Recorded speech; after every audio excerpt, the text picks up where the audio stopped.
Assalamualaikum warahmatullahi wabarakatuh.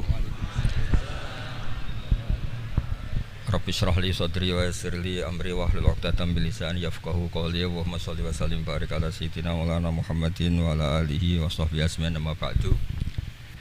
Engkang sangat kula hormati Habib Ali Asgaf, Habib Husain Asgaf, semua keluarga, wonten Mas Fikri, Mbak Nasila, semua ingkang kula hormati, Mas Nurdin sedanten ingkang kula hormati. Niki ngaos ilmu dulu apa ngaji ijazah dulu ini?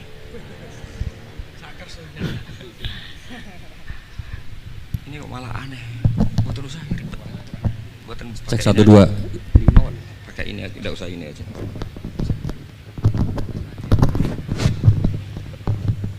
Gampang mana? Ini jelas. Nah.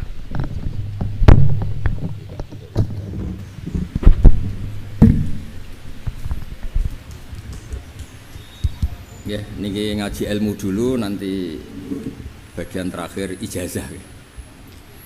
Bismillahirrahmanirrahim. Ini riwayatul Bukhari. Haddatsana Abdullah bin Yusuf, haddatsana Les, haddatsana Sa'id al-Maqburi an Nabi Hurairah radhiyallahu anhu qala an-nabiy sallallahu alaihi wasallam. Ma minal anbiya'i nabiyyun illa qad u'tiya minal ayat ma mithluhu amana alaihil bashar.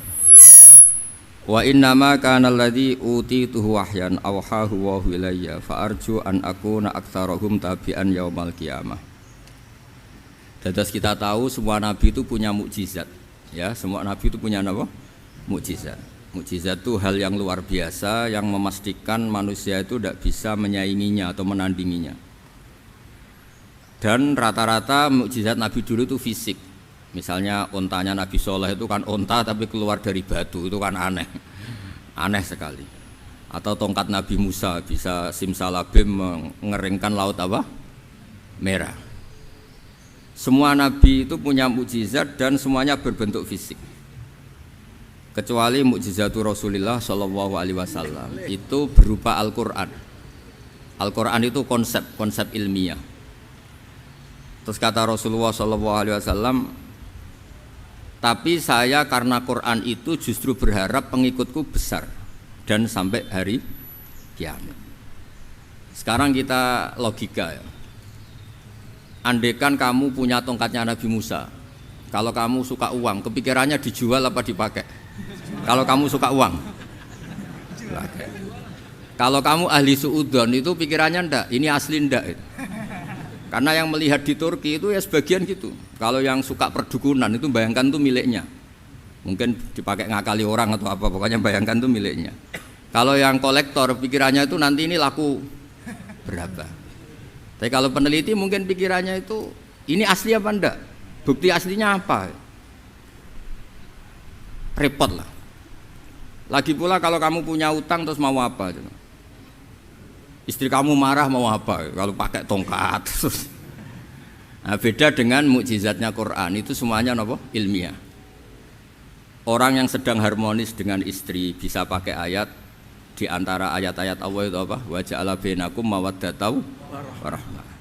Nanti kalau ditakdir cerai, saya tidak menyarankan cerai. Kalau ditakdir cerai, itu masih dimotivasi sama Allah, wa iyyatafarraqa yughnillahu kullam min sa'ati. Jika suami istri itu cerai, jangan-jangan suaminya dapat istri lebih baik, istrinya nanti dapat suami lebih baik. Jadi yang masa lalunya dianggap prahara malah.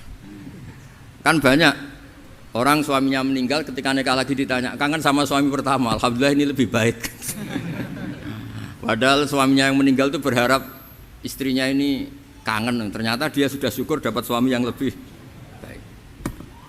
Jadi Quran itu menunggui kita ila yaumil qiyamah. Kita tidak bunuh diri, itu ya barokahnya Quran. Karena problem apapun kita dinasihati apa? Sabar, apa? Dinasihati sabar.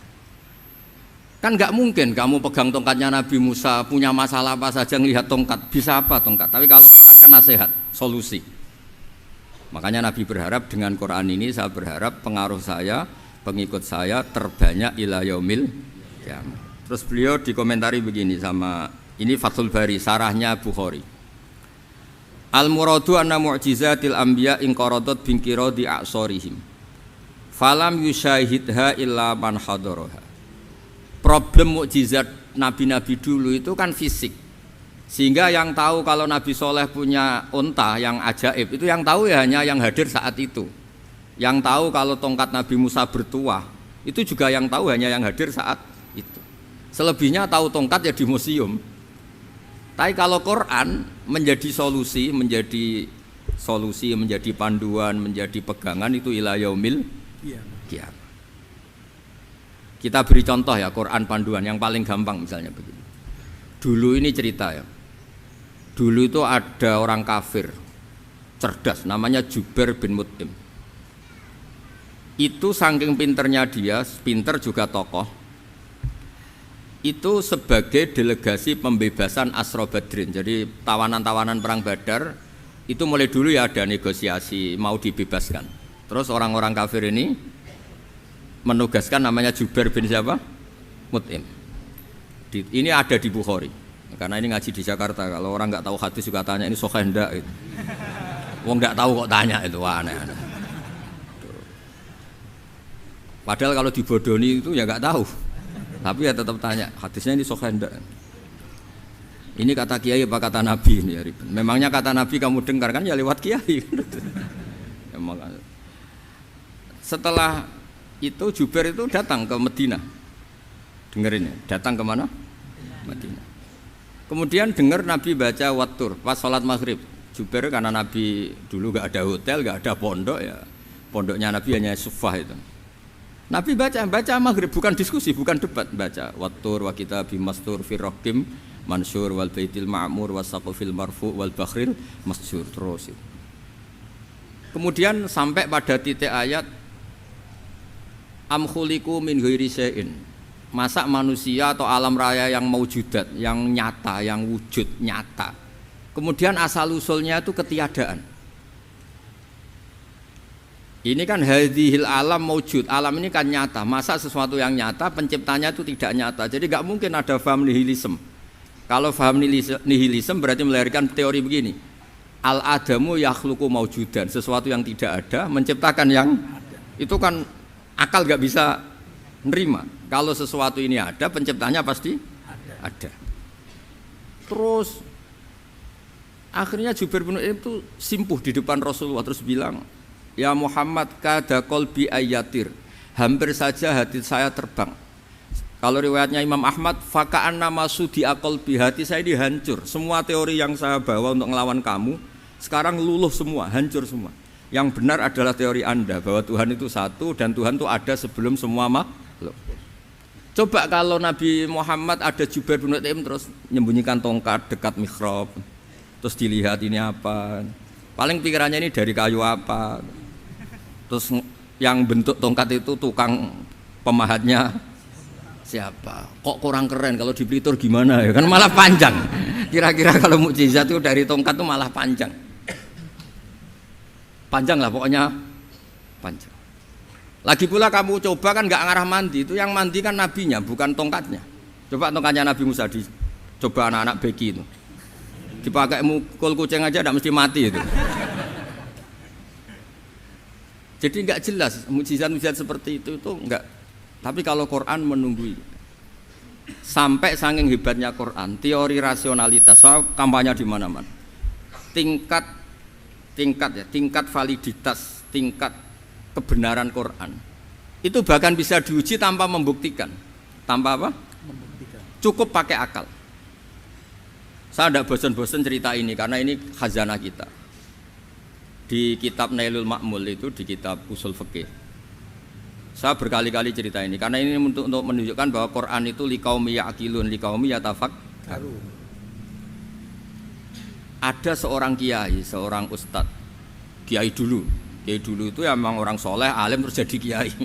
Kalau kiai sekarang tuh macam-macam, nganggur terus ingin jadi kiai, terus daftar gitu. Ada lowongan di yayasan masuk ingin jadi ustadz karena dengar ada gajinya. Dulu tidak ada seperti itu, tidak ada. Makanya dulu tuh kalau ustadz kiai pasti soleh karena dia alim terus ingin orang lain tuh mendapat ilmunya. Kalau sekarang nggak ada yayasan sehat, guru gajinya sekian, yang nggak ingin jadi ustadz tuh daftar karena ada gaji. Apalagi ada kabar, ada gaji, ada mes, ada wah yang daftar banyak. Tapi mentalnya ada kiai sebetulnya. Ya kalau sampean tanya itu baik enggak Gus? Ya setengah baik.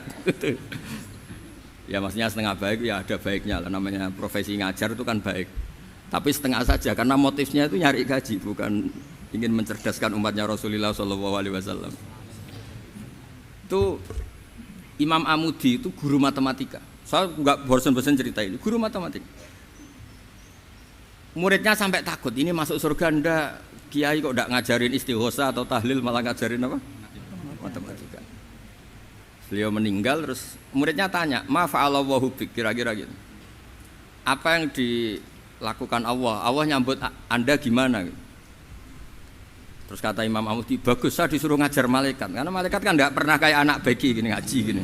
Malaikat itu enggak pernah ngaji, dia iman saja karena tahu surga, tahu neraka terus iman gitu aja. Jadi imannya malaikat tuh enggak keren kita. Imannya loh. Loh itu yang ngendikan Nabi loh, enggak saya. Nabi pernah tanya sama sahabat, iman yang paling keren siapa? Jawabannya sahabat, malaikat. Ya enggak karuan malaikat iman. Dia yang tahu surga neraka, tahu segalanya, masa ada enggak iman? Ya pasti iman lah katanya. Terus ya para sahabat engkau iman ya wajar kan menangi saya, nemuin saya.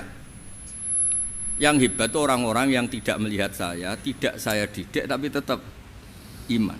Karena dididik akal, ya tadi dididik Quran, apa dididik Quran. Sama siapa? Teks bahasa Arabnya masang. Terus Imam Amudi kata Allah, suruh dia ngajarin para malaikat cara menemukan saya. Malaikat dikumpulin terus Imam Amudi disuruh ngajar. Sama singkat kata-katanya Allah di mimpi itu. Istadilla ala wahdaniyati bihadrati malaikati. Tolong ajarkan cara menemukan saya padahal Anda ini manusia yang tidak melihat saya. Anda di Jakarta kan lihatnya gedung-gedung. Paling jadi khayal terus nikmat lah, Anda ikut punya tapi ikut nikmati. Itu orang desa-desa kalau ke Jakarta itu pokrol. Wah di Jakarta itu gedungnya tinggi-tinggi, tidak kayak kampung sini. Lu udah ikut punya, ikut bangga. Di Jakarta orangnya cantik-cantik, tidak kayak orang sini. Padahal dia ya tidak dapat orang cantik gitu. Jadi Allah itu saking pinternya, miskin-miskin ya bisa berkhayal dan bahagia. Nah, itu alhamdulillah betul. Akhirnya itu apa ini anak-anak begini saya tak niati ngajar standar anak-anak akademik. Terus pertama yang diajarkan hanya bilang gini, sama siapa teknya itu? Ya malaikat wahai para malaikat. Terus beliau bilang, nisbatus naini wassalasah ila malanihayata lahu nisbatul far'i ilal asli. Angka itu jumlahnya berapapun 2, 3 sampai triliunan. Semuanya itu nisbatul far'i ilal asli. Bin nisbat ilal wahid nisbatul far'i ilal asli. Angka 2 ya cabangnya 1, 3 ya cabangnya 1, 1 triliun ya cabangnya 1. Tetap yang asal usul adalah angka 1. Itu nangis semua malaikat. Cara Jawa itu mandekman kowe iman kaya imanku. Makanya imannya umat Rasulullah SAW itu PD-nya, yakinnya kayak imannya malaikat. Kalau Tuhan itu 1. Karena angka enggak bisa dimulai kecuali dengan angka 1. Makanya nisbatus naini wassalasah ila malani hayatalahu iku nisbatul far'i ilal asli. Semuanya itu nisbatnya cabang ke induk. Berarti semua alam raya ini tetap asal usulnya 1, yaitu qul huwallahu ahad. Nah, itu namanya akal. Umatnya Rasulullah itu ditinggali mukjizat akal lewat panduan Quran sehingga meskipun kita tidak menangi Rasulullah, tidak menangi sahabat, kita tidak tahu malaikat Jibril, tapi cara iman kita ini tidak kalah keren. Yakin hakul, yakin. Terus kedua, gambar. Kamu gambar rumah, gambar hewan, gambar apa saja, mesti dimulai 1 titik. Entah gambar kamu bagus, entah jelek, tetap dimulai 1 titik. Nah, titik ini namanya nuqtatul wujud. Semua alam raya dimulai dari 1 titik, yaitu nuqtatil wujud. Makanya Quran dimulai bismillah dan bismillah itu dipilih sama Allah pakai pertama ba itu ada titik. Itu kata semua ulama. Itu titik itu singkatan dari bi kana makana wa bi yakunu mayakun. Karena saya semuanya ada. Bi itu karena saya. Jadi makanya santri-santri beki tidak usah bayangkan kamu jadi wali terus bisa terbang ke Mekah, tidak usah. Kalau terbang ke Mekah ya sudah umroh aja bayar. Kalau enggak ya maklaran KBIH atau apa. Pokoknya cari gratis itu. Ya gratis kan ya. Dapat orang 10 gratis 1. Terus orang enggak umroh-umroh dirayu-rayu supaya umroh. Repot. Itu pelanggaran fikih itu. Kalau orang punya utang itu wajibnya nyaur utang dulu gitu. Wah, repot. Saya itu juga sering bingung di kampung-kampung. Gus sama umroh. Kenapa? Dapat gratisan. Minta uang saja buat nyaur utang, nggak boleh Gus. Wah, secara fikih yang wajib itu nyaur utang bukan umroh. Nggak boleh Gus diminta uang, nggak boleh, harus umroh. Udah gitu saya ini bingung Gus mau umroh, nggak nikmati. Kenapa? Disuruh ngajar Gus. Repot semua kalau ibadah mergawe ya gini, bingung semua. Ya saya mohon anak-anak BK semua yang seneng Quran itu harus seneng sampai kayak saya sehingga tahu istidlal, mencari Tuhan dengan cara tauhid yang berbasis akal itu sedzahir imannya malaikat.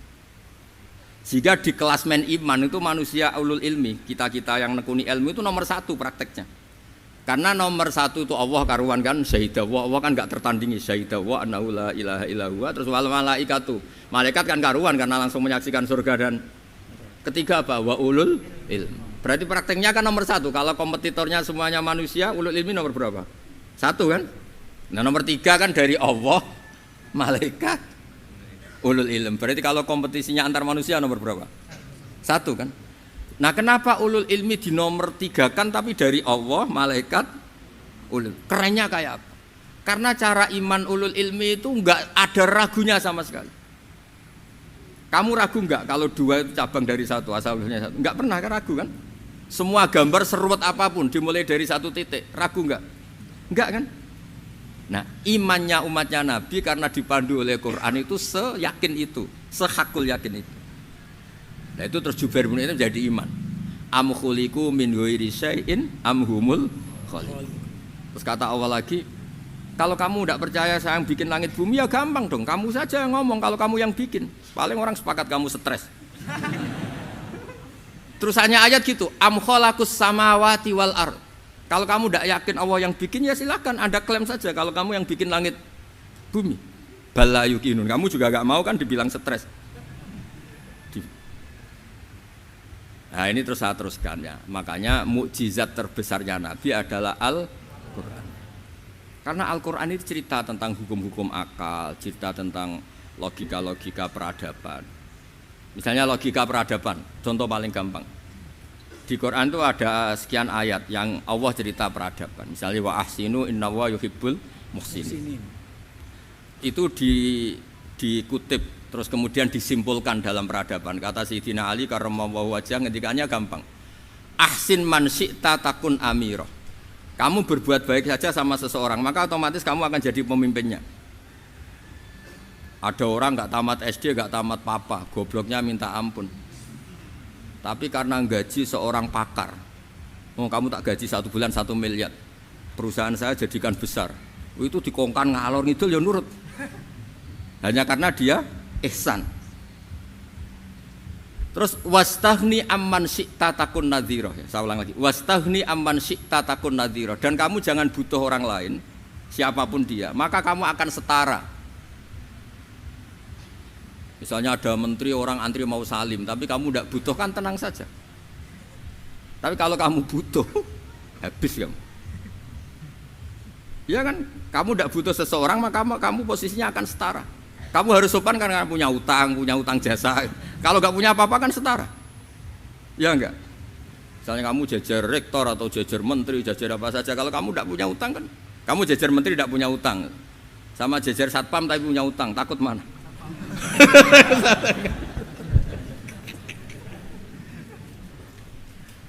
Kalau butuh itu mesti kalah kan? Ada pejabat misalnya nggak begitu cantik sama perempuan cantik yang kamu butuh ingin dicintai, takut mak. Padahal nggak jelas orang ini pangkatnya apa, nggak jelas. Jadi dalam hukum sosial itu kata Sayyidina Ali wastaghni amman syi'ta takun nadhira. Kamu jangan butuh seseorang maka kamu akan setara. Terus yang terakhir wahtas ilaman syi'ta takun asiro. Asiro pakai sin. Dan silahkan butuh seseorang maka kamu akan jadi budak dia. Ya coba misalnya Anda seorang profesor, seorang alim, seorang kiai top. Misalnya mencintai janda di ujung kampung sana, jalan kaki 2 kilo. Padahal itu gak tamat SD, tapi gara-gara seneng. Kacau kan? Logika kepangkatan hilang semua kan? Jadi itu hukum peradaban. Itu mewakili isi-isi sosial yang diterangkan Quran. Ya, jadi paketnya 3 tadi ya. Ahsin man syi'ta takun amirah. Kamu berbuat baik sama seseorang maka kamu bisa memimpin. Wastahni amman syi'ta takun nadhira. Kamu jangan butuh seseorang maka kamu akan setara. Mbok kamu ketemu orang terkaya di dunia. Yo ketemu orang terkaya di dunia, kamu jejer, kamu tidak butuh dia. Tenang kan bisa setara kan? Tapi kalau butuh harus sopan, ngajukan proposal, harus berakhlak karimah. Makanya sekarang Anda kok berakhlak kenapa? Ternyata mau nyalek. Biasanya Anda berakhlak kok berakhlak. Ada apa ini? Makanya guyonan di Rembang itu Beb Husein itu. Kalau ada orang mendadak sopan sama temannya, temannya curiga, kok tumben sopan, mau utang ya?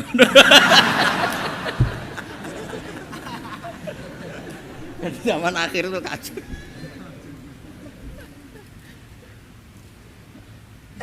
Ya di semua daerah gitu ya sama Pak Rektor ya. Kalau ada teman biasanya nggak sopan kok sopan, itu temannya curiga. Ini Pak Rektor UI ikut kaji. Kok tumben sopan, ada apa ya? Karena di mana-mana orang butuh itu pasti beretika.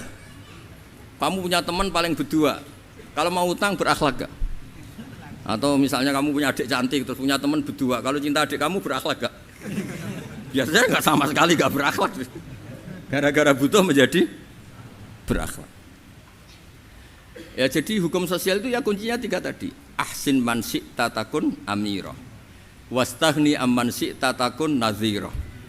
Terus wahtas ila man syi'ta takun asira. Kalau kamu butuh seseorang pasti kamu dibikin hina. Asir itu tawanan. Nah, Quran itu bicara sosial itu lengkap. Dan itu yang nunggui kita. Kita punya tetangga yang kurang baik, ya seneng. Punya tetangga baik, ya seneng. Kata Imam Syafi'i, saya berkali-kali cerita. Kok seneng semua Imam Syafi'i? Ya bagus lah, kalau yang seneng saya enak lah, dijak jagongan, dijak ngopi enak. Yang enggak seneng saya, gak ngarah utang. Uang itu nak, kamu punya tetangga gak seneng kamu, aman kan? Aman. Gak akan pinjem uang kan, pinjem mobil, uang gak seneng kok. Makanya Imam Syafi'i itu kalau ngedikan luar Syafi'i, diceritain orang, ya Aba Abdillah bagiannya, ya Aba Abdillah orang itu gak seneng kau, bagus lah. Loh kenapa bagus? Waman asa'a ilaika faqad atlaqaka. Orang yang enggak seneng kamu maka membebaskan kamu. Enggak akan pinjam uang, pinjam mobil, enggak akan ganggu waktu kamu kan enggak seneng. Justru yang seneng-senengi masalah pinjam terus. Imam Syafi'i itu orang yang anggap dunia itu selesai. Ada yang cerita, ya Aba Abdillah, orang yang tadi cium tangan engkau, yang hormat engkau, di luar maki-maki engkau, ngerasain engkau, ngata-ngatain engkau. Ya bagus lah. Kok bagus gimana? Berarti saya wibawa, depan saya tidak berani.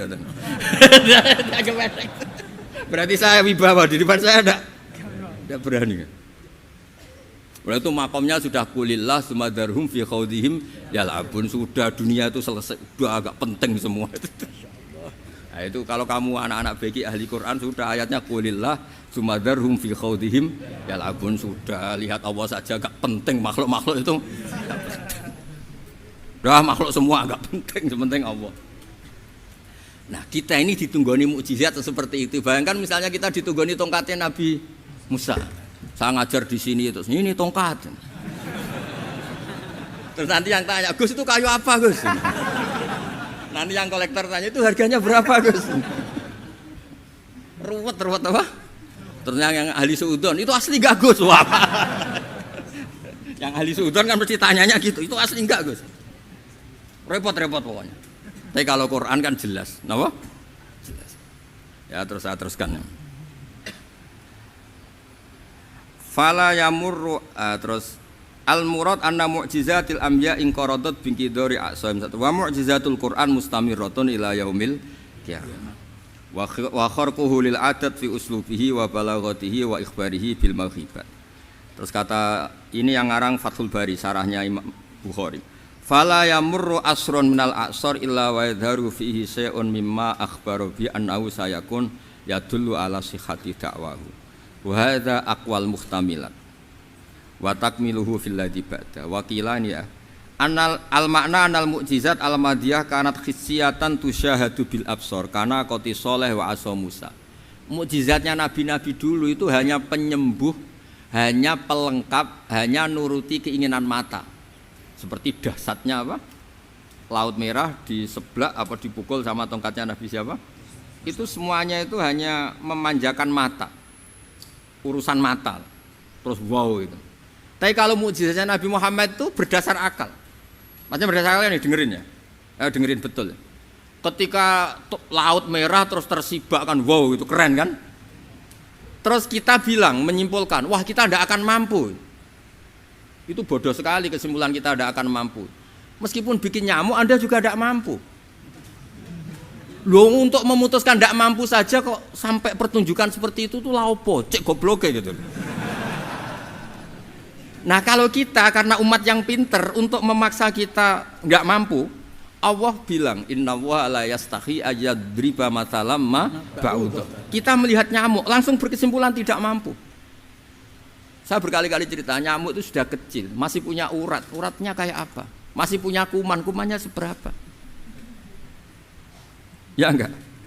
Nyamuk itu kecil, punya organ tubuhnya punya urat. Itu kalau kamu pinter, antara tongkatnya Nabi Musa menyibak Laut Merah sama nyamuk itu sama-sama berkesimpulan melahirkan satu faham bahwa kita tidak mampu. Loh, untuk memaksa tidak mampu saja kok nunjuk pertunjukan ada onta keluar dari batu, Nakotu Soleh, ada tongkat yang bisa mengeringkan Laut Merah. Cik goblok ya. Lah kita alhamdulillah tidak sejenis goblok yang seperti ini. Untuk ikrar bahwa Allah itu hebat ala kulli syai'in cukup lihat nyamuk, kagum kan? Sudah tidak usah bikin hidup. Saya berkali-kali mencontohkan. Para pemahat tak suruh bikin patung gajah itu mampu. Tak suruh bikin patung nyamuk kalau bisa. Nyari materi dari apa coba? Gampang mana bikin patung gajah sama patung nyamuk? Gajah, makanya Allah bikinnya contoh itu untuk ijaz itu pakai nyamuk bukan pakai gajah. Itu kalau ustadz-ustadz yang agak jorok malah contohnya nyamuk Gus. Itu kecil. Itu kayak apa? Di dalamnya dia hamil kan? Itu anaknya kecil lagi, telurnya kecil lagi itu gimana itu cara bikin itu? Makanya di sini ini ada kitab Itqon, itu komentarnya itu lucu. Ini kitab Al-Itqon karangannya Imam Suyuti. Ini persis komentar saya tadi yang kata Imam Suyuti, pengarang kitab Itqon. Wa ya imma khissiyah wa imma aqliyah. Jadi mukjizat itu ada yang fisik, bisa dilihat indra, panca indra, bisa dilihat akal. Wa aktsaru mu'jizati Bani Israil kanat khissiyah li baladatihim. Bilada itu goblok, wakillati basairihim. Dasar wong goblok. Mukjizat kok ngenteni sing wow. Maksudnya dasar wong untuk ngakui Allah hebat saja kok nunggu hal-hal yang seperti itu gitu. Paham gitu? Mergo likil latin apa aklihim. Wa aksaru mu'jizati hadil ummah aqliyatun li farati dzakaihim wa kamali afwahihim. Dan mukjizatnya umat ini semuanya berdasar akal karena sudah cerdas. Jadi andaikan kita melihat tongkatnya Nabi Musa menyibak Laut Merah dengan melihat nyamuk, kesimpulan kita sama-sama wow, sama-sama keren, sama-sama memastikan kita tidak mampu. Makanya terus Quran menerangkan kita wa ma min dabatin fil ardi wala ta'iri yatiru bi janahihi illa umamun amsalukum. Jadi keseharian kita lihat burung kok terbang. Itu sudah ayatun min ayatillah. Paham nggih? Dados niki kudu bangga ditunggoni napa Quran, nggih ditunggoni napa Quran. Wa mu'jizatul Quran tusyahadu bil basirah fayakunu mayattabi'u li ajlihi aksar. Terus li annal ladzi yusyahadu bi ainir ra'si yang qaridu bingkiradi musyahidi. Sesuatu yang tampilan dahsyatnya itu disaksikan mata, maka itu bisa habis. Era tongkat Nabi Musa seperti itu habis enggak? Bisa mengeringkan Laut Merah, habis kan? Tapi era mukjizatnya Quran ila yaumil qiyamah. Ya contoh sosial, saya kembali lagi ke sosial. Kamu punya teman awet atau punya istri awet, itu konsepnya ya wal kadhiminal ghaidh, agak gampang tersinggung. Coba kalau kamu setiap tersinggung putus, setiap tersinggung habis, kamu tidak punya teman, tidak punya istri. Sampai kita awet seperti ini, kalau kecewa ya wal kadhiminal ghaidh, ngempet. Termasuk saya ini biasanya ngaji khusus terus bajak gini ya kecewa. Tapi barokahnya diwarai Quran wal kadhiminal ghaidh, ngempet Gus, ngempet. Terus kecewa sama teman, kenapa tidak putus? Karena wal afina aninna, sudah kalau kecewa maafkan. Coba kalau kita kecewa presiden demo, kecewa menteri demo, kecewa orang tua minggat, ya kalau dicari, kalau tidak kan malu. Saya itu punya teman tak tanya, kecewa Gus sama bapak itu, kenapa tidak minggat? Malu, kenapa malu? Takut nggak dicari. Itu orang tuh paling malu itu kalau keluar dari rumah nggak di. Saya punya teman lagi, saya ini takut mati Gus. Kenapa? Takut istri saya tidak nangis Gus. Itu kematian terburuk itu kalau sudah mati, tahu istrinya tidak nangis. Oh itu malu betul itu. Makanya jangan mati. Pokoknya pastikan orang sekeliling Anda nangis itu baru berani mati. Kalau tidak jangan. Ya jadi mukjizatnya Nabi itu luar biasa. Walladzi yusyahadu bi'ainil aqli bakin yusyahiduhu kullu man jaa ba'dal awali mustamirran.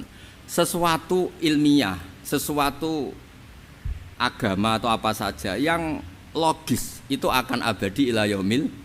Kayak tadi. Ketika kita kecil diajari apa? Wujud, qidam, baqa, mukhalafatul hawadisi, qiyamuhu binafsihi wahdaniyat qudrat iradah. Itu ila yaumil qiyamah. Karena kita pasti punya logika tadi. Masa alam raya yang maujud didahului ketiadaan. Kemudian ketiadaan ini kita rumuskan, ketiadaan inilah yang bikin alam raya. Di mana-mana nihilisme ketiadaan ya layu asfiru sayyan, namanya tiada ya tidak punya akibat apapun. Yang punya akibat apapun ya sesuatu yang wujud. Lalu itu kan ila yaumil qiyamah, sampai kapanpun teori itu akan nunggui kita ila yaumil. Tapi kalau tongkat Nabi Musa ketika kita tidak melihat kan punya alasan tidak ngandel, Musa tidak tahu. Tapi kalau kamu seperti ini, orang paling mulhid sekalipun, paling ateis sekalipun, terus ditanya, bisa enggak Anda mulai angka di luar angka 1? Tidak bisa kan? Makanya benar Imam Amudi tadi, ketika diminta Allah, istadilla ala wahdaniyati bi hadrati malaikati, tolong ajarkan kenapa manusia begitu yakin kalau saya ini satu, padahal mereka tidak melihat saya. Terus beliau ngendikan apa? Nisbatus naini wassalasa ilal wahid nisbatul far'i ilal asli. Angka 2, 3 sampai enggak terbatas, semuanya dibanding angka 1 itu nisbatul far'i ilal asli. Semuanya itu cabang dari angka 1. Itu mbok siapapun enggak usah ditunggoni nabi, enggak usah ditunggoni wali. Logikanya akan seperti itu. Itu yang dimaksud apa? Walladzi yusyahadu bainil aqli bakin yusyahidu kul man ja'a badal awal mustamir.